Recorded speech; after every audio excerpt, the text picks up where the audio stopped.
হঠাৎ আল্লাহ নবী উপরে মাথা উঠাইলেন। আমরা নবীর দিকে এক দৃষ্টিতে এইভাবে তাকায় রইলাম। মাথা উঠানোর পর কবরের দিকে আল্লাহর নবী তাকাইলেন, তাকায় বললেন, এ সাহাবাদের দল, ইস্তাইযু বিল্লাহি মিন আযাবিল কবরি মাররাতাইনি আও সালাসা। সাহাবাদের দিকে তাকায় বললেন, তোমরা এই কবর থেকে, আল্লাহর কাছে কবরের আযাব থেকে পানাহ চাও। এই কথাটা নবী 2 বার অথবা 3 বার বললেন।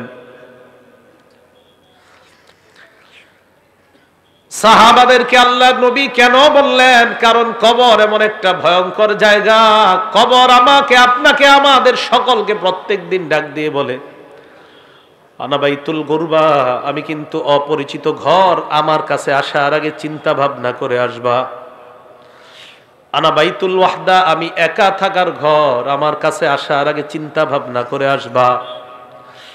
আনা বাইতুদ দুদ, আমি পোকামাকড়ের ঘর, আমার কাছে আসার আগে চিন্তা ভাবনা করে আসবা।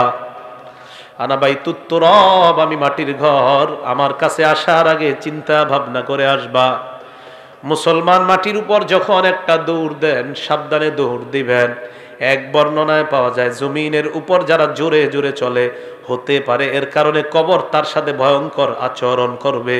কবর বলবে, আমার পিঠের উপর বড় ধম্ব বরে তুমি চলেছিলা, আজকে আমি কবরের আচরণ তুমি লক্ষ্য করতে পারবা।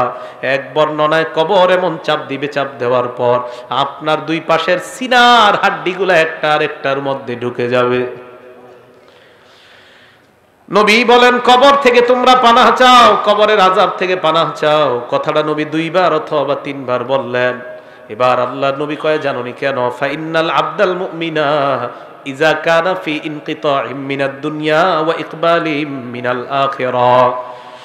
মুমিন যখন দুনিয়া থেকে বিদায় নেওয়ার সময় হয় আর আখিরাতের দিকে যখন মুমিন রওনা করা শুরু করে দেয়, নাজালাত ইলাইহি মালাইকাতুম মিনাস সামা বিদুল ওয়ুজুহ, সুন্দর চেহারাওয়ালা আল্লাহর হাজার হাজার ফেরেশতারা ওই ঈমানদারের আত্মাকে স্বাগত জানানোর জন্য উপস্থিত হয়ে যায়।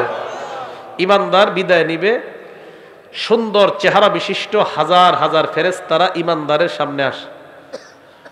আসার পর দেখেন, আপনারা দেখবেন যদি কোনো মুমিন মারা যায়, মারা যাওয়ার সময় কিন্তু আমরা একটু অনেক সময় বুঝতে পারি যে এই লোকটা মারা যাইতে পারে আজকে।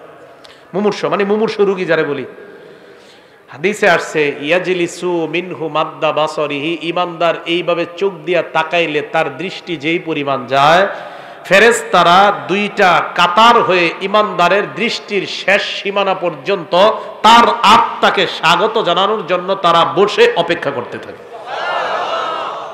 কথাটা কি বুঝে আসছে আপনাদের? তো সবাই অপেক্ষায় আছে, সবাই তো অপেক্ষায় আছে। হাত্তা ইয়াজিআ ইলাইহি মালাকুল মাউত, মরণের ফেরেশতা তার কাছে এসে যায়। জোরে বলেন, কোন ফেরেশতা? মালাকুল মাউতের নাম কি? কয় জিবরাইল। মালাকুল মাউতের নাম কি? আজরাইল। যদি আমার কাছে আসে, আপনার কাছে আসে, এক সময় যদি বাংলা